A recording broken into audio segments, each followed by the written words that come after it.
ክርስቲያን የተወደዳችሁ የእግዚአብሔር ቤተሰቦች፣ የድንግል ማርያም ወዳጆች፣ ምዕመናን እንደምን ሰነበታችሁ? ይህችን ዕለት ይህችን ሰዓት የሰጠን እግዚአብሔር አምላካችን የተመሰገነ ይሁን። የሚያስተምር የሚመክር የሚገስጽ እግዚአብሔር ነው። ሰው መሳሪያ ነው።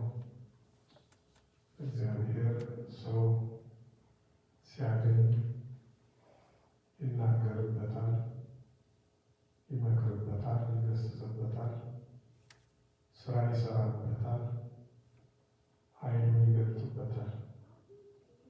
ዋናው ሰው ሆኖ መገኘት ነው። ንጉሡ ዳዊት ልጁን ሰሎሞንን ልጄ ሆይ ሰው ሁን ብሎ የመከረው ለዚህ ነው። ታላቁ ሐዋርያ ቅዱስ ጳውሎስ ለሮሜ ሰዎች የጻፈውን ከመልእክቱ ኃይለ ቃሉን መነሻ በማድረግ ለመማማር እንሞክራለን። ያ ታላቅ ሐዋርያ ብርሃነ ዓለም በሮሜ 12 ቁጥር 12 ላይ በተስፋ ደስ ይበላችሁ፣ በመከራ ታገሱ፣ ለጸሎት ጽሙዳ ሁኑ። ክርስትና ተስፋ ነው። ክርስትና የመከራ ሕይወት ነው። ክርስትና የጸሎት ሕይወት ነው። እነዚህ ሶስቱ የሚነጣጠሉ አይደሉም። ክርስቲያን ተስፈኛ ነው። ክርስቲያን መከረኛ ነው። ክርስቲያን ጸሎተኛ ነው። ብዙ ጊዜ ተስፋ እንቆርጣለን። ብዙ ጊዜ ተስፋ እንቆርጣለን። የሚያሳዝነው ደግሞ ተስፋ የምንቆርጠው በእግዚአብሔር ነው። ክርስቲያን ግን በተሰጠው ተስፋ ብቻ ደስ ይኖራል። መከራ ሲያጋጥመው ይታገሳል። በመከራ ውስጥ ሆኖ ይጸልያል። ጸሎቴ መች ተሰማልኝ፣ ልመናዬ መች ደረሰልኝ አይልም። ያ የእግዚአብሔር ጉዳይ ነው። የሰው ጉዳይ በተስፋ መኖር ነው። የሰው ጉዳይ መከራውን መታገስ ነው። የሰው ጉዳይ በጸሎት መትጋት ነው። ለመሆኑ የሰው ልጅ መከራ የሚታገሰው ምን አይነት ሕይወት ሲኖረው ነው? በተስፋ የሚኖረው ምን አይነት ሕይወት ሲኖረው ነው? ለጸሎት የሚተጋው ምን አይነት ሕይወት ሲኖረው ነው እንል ይሆናል። ሐዋርያው ቅዱስ ጳውሎስ ሦስቱን ኃይለ ቃላት ከመናገሩ በፊት 10 ነጥቦችን አስቀምጧል። እነዚያን 10 ነጥቦች መሰረት ካደረግን ሕይወት ካደረግን እስከ መቃብር ድረስ በተስፋ እንኖራለን። እስከ መቃብር ድረስ መከራ እንታገሳለን። እስከ መቃብር ድረስ ለጸሎት እንተጋለን።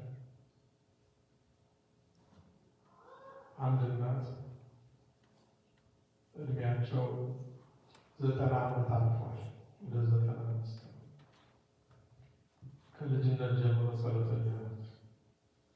ጉልበታቸው ደክሟል እና እንደምንም መቋሚያ ይዘው እየተንቀጠቀጡ የዕለት ጸሎታችን ያደርሳሉ። ልጃቸው ደግሞ የሰንበት ትምህርት ቤት ተማሪ ነው። እማማ እግዚአብሔር የማያውቀው ነገር የለም፣ ደክመሻል፣ ምን አለ ቁጭ ብለሽ ብትጸልይ፣ እሱ አልሰማ አይደል ወይ ባልንጀራዬን የማነጋገር መሰለህ? ለጸሎት የሚተጋ ሰው እስከዚህ ድረስ ነው። እነዛን 10 ነጥቦች ከቁጥር 9 ጀምሮ አስቀምጦታል። አልዘረዝራቸው፣ ጠቀስ እያደረጉ አልፋለሁ። ተፋቀሩ ዘእንበለ ኑፋቄ፣ ፍቅራችሁ ያለ ግብዝነት ይሁን፣ ማስመሰል የሌለበት፣ ጥርጥር አይኑረው። ሰውን መውደድ ይጠቅም ይሆን አይጠቅም ይሆን ብላችሁ ሳትጠራጠሩ ፍቅረ ቢጽ ይኑራችሁ። ኃጥእ ጻድቅ ሳትሉ፣ ኃጥኡን ልጥላው ጻድቁን ልውደደው ሳትሉ፣ ኃጥእ ጻድቅ ሳትሉ ውደዱ። አማኒ መናፍቅ ሳትሉ ውደዱ። ኑፋቄውን ጥሉ፣ እሱም ግን በሰውነቱ ውደዱት። አንደኛው ነጥብ። ሁለተኛው ነጥብ ደግሞ ተገሃዙ እምኩይ ወጥልው ሰናይ፣ ክፉን ትታችሁ መልካሙን ያዙ። ክፉን ትታችሁ መልካሙን ያዙ። አንዳንድ ጊዜ ክፉን በክፉ እንድትመልሱ የሚገፋፋችሁ ነገር ይኖራል። ያን ጊዜ ክፉን ትታችሁ መልካሙን ያዙ። ሶስተኛው ወአድሉ ለጽድቅ፣ ለጽድቅ አድሉ። የክርስትና ዓላማ ጽድቅ፣ ለጽድቅ አድሉ። አራተኛ አፍቅሩ ቢጸክሙ፣ እርስ በርሳችሁ በወንድማማች መዋደድ ተዋደዱ። ምን ነው ላይ ተዋደዱ ብሎ የለም ወይ? ያኛው ኃጥእ ጻድቅ ሳትሉ፣ አማኒ መናፍቅ ሳትሉ፣ ይሄኛው ግን በሃይማኖት የሚመስላችሁ፣ በሃይማኖት የሚመስላችሁን ወንድማችሁን ውደዱን። አምስተኛ ወኩኑ መሐሪያነ፣ የምትራሩ ሁኑ። ለሰው ሁሉ የሚታዘዙ፣ ድንጋይ ልብ አይኑራችሁ ማለት ነው። 6 አይነት ልቦች አሉ። አንደኛው ልበ እብን ይሏል፣ ድንጋይ ልብ ይሏል። ለሰው ሁሉ የምታዝኑ የምትራሩ።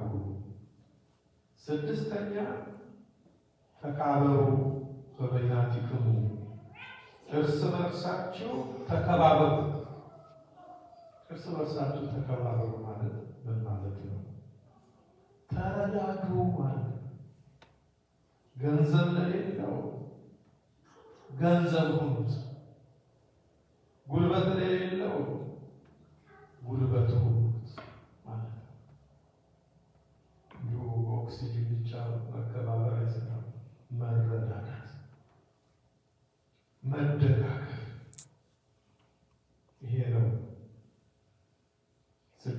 ሰባተኛው ወአክብሩ መኳንንቲክሙ መምህራኖቻችሁን አክብሩ፣ ካህናቱ አክብሩ፣ ሊቃነ ጳጳሳቱ አክብሩ አባቶቻችሁ። ይሄ ሰባተኛው። ስምንተኛው ለስራ ከመትጋት አትስነፉ፣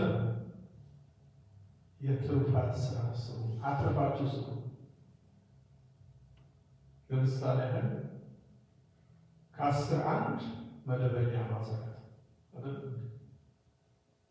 እናንተ ግን አትርፋችሁ ስሩ፣ ከ10 2 ስጡ። ገባችሁ? እስከ ቀኑ 7 ሰዓት ጾሙ ስትባሉ እናንተ አትርፋችሁ እስከ 9 እስከ 10 ጾሙ። ቤተ ክርስቲያን በወር እስኪ አስተዋጽኦ 50 ዶላር ብትል እኮ በጣም ሼም ነው። አስራት ለታዘዘ ክርስቲያን በወር 50 እንደ ማባበል ነው። የምን 50 ብር ነው ብላችሁ እናንተ በወር 100 ብር ከታዘዛችሁት አብልጣችሁ ስሩ ማለት ነው። ስምንተኛው። ዘጠነኛው በመንፈስ ሕያዋን ሁኑ። በመንፈስ ሕያዋን ሁኑ። ሕያው የምትሆኑበትን ስራ ስሩ። መንፈስ ያለ ነፍስን ነው። እግዚአብሔር ረቂቅ ስለሆነ እግዚአብሔር መንፈስ ነው ተብሏል። መላእክት ረቂቃን ስለሆኑ መናፍስት ተብለዋል። ነፍስም ረቂቅ ስለሆነች መንፈስ ትባላለች። በመንፈስ ሕያዋን ሁኑ ማለት በነፍስ ሕያዋን ሁኑ። ሕያዋን ሁኑ። ይሄ ነው።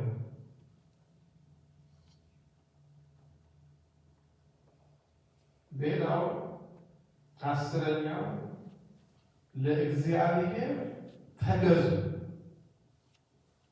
ለእግዚአብሔር ተገዙ በነፍስ በስጋ። ይሄ ነው ክርስትና።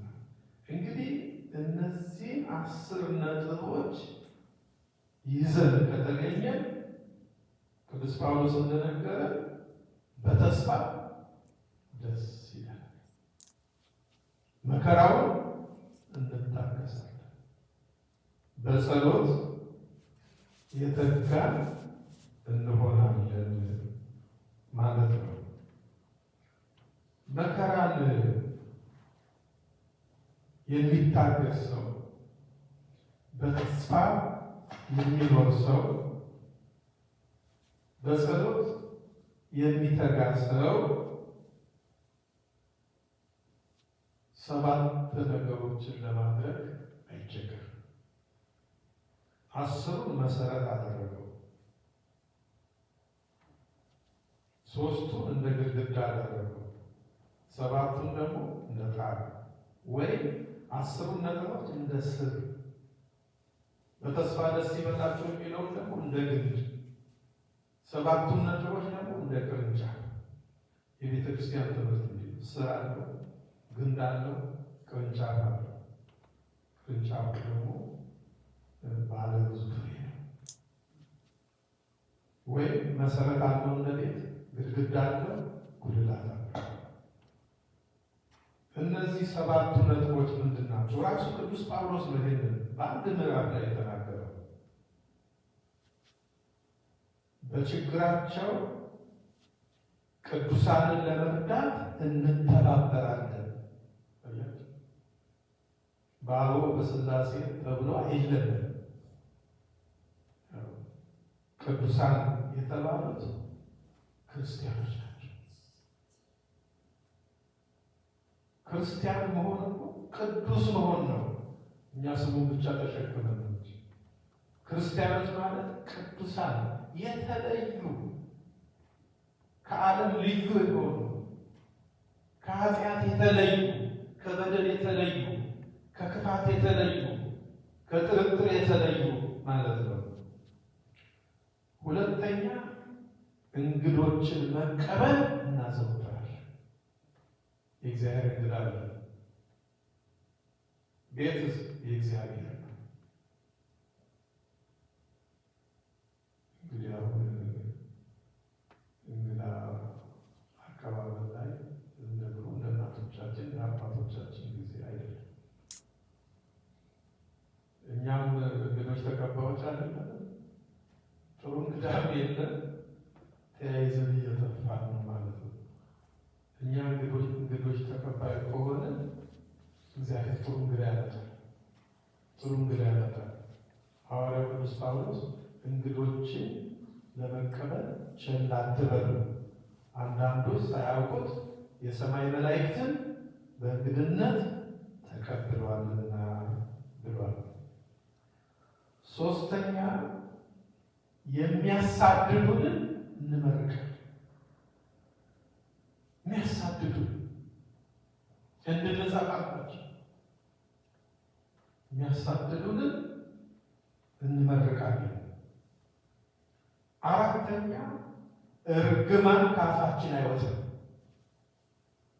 ስለ ክፉ ፈንታ ክፉ አንመልስ፣ ስለ ስድብ ፈንታ ስድብን አንመልስ። እርግማን ከአፋችን አይወጣም። አምስተኛ ደስ ከሚላቸው ጋር ደስ ይለናል። ሰው ደስ ሲለው እኮ የሚከፋን ሰዎች አሉ። ሰው በትዳሩ ደስ ሲለው፣ በኑሮ ደስ ሲለው፣ በልጆቹ ደስ ሲለው፣ አገልግሎቱ ደስ ሲለው ደስ የማይለው ሰዎች አሉ። የሚያስደስተን የሰው ሐዘኑ፣ የሰው ጉድላቱ፣ የሰው ጉዳቱ የሚያስደስተን ሰዎች አለ። ይሄ ግን እንዲህ አይደለም። ከስር መሰረት አለ። በመከራን ይታገሳል፣ በተስፋ ደስ ይለዋል፣ በጸሎት ይተጋል። እንዲህ አይነት ሰው የሚያሳድዱትን ይመርቃል። አራተኛ እርግማን ከአፋችን አይወጣም። አምስተኛ ደስ ከሚላቸው ጋር ደስ ይለናል። ስድስተኛ ከሚያለቅሱ ጋር እናለቅሳለን። በቃ እኩል እናዝናለን። ከአንገት በላይ አይደለም።